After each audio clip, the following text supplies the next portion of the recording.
We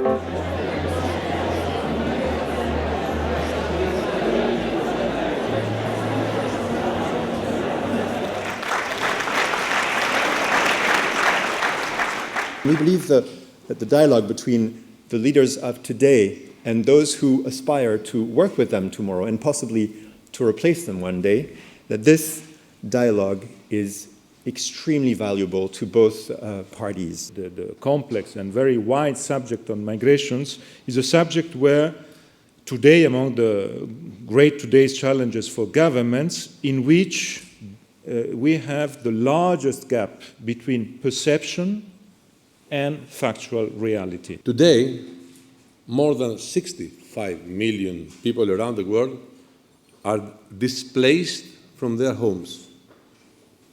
People move to escape poverty, climate change, war and instability. C'est un phénomène qui affecte l'Europe parce que l'Europe s'est laissée dépasser, parce qu'elle aurait dû développer des politiques de contrôle de ses frontières, mais aussi de routes légales de migration, soit pour des migrants économiques, à plus forte raison pour des réfugiés. I can always see a discussion in the classroom, very heated and debate in the classroom about whether we have done enough in Europe and what can we do more in the future. We have a lot of migration in Africa from one country to another, and we have a lot of migration also in South and Central America. So in a certain sense, we should not just think that 2015 there was born a new problematic, and this is only because Europe was hit. We start to have these issues in many Asian countries, including Japan, Korea, and even China.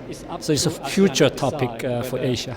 We had this wonderful opportunity of asking questions, participating into the debate, and really seeing practically what our esteemed guests have to give and have given in this very field, so that we can interiorize what they give us and put us to practice in our future job careers. Worst example is Iraq.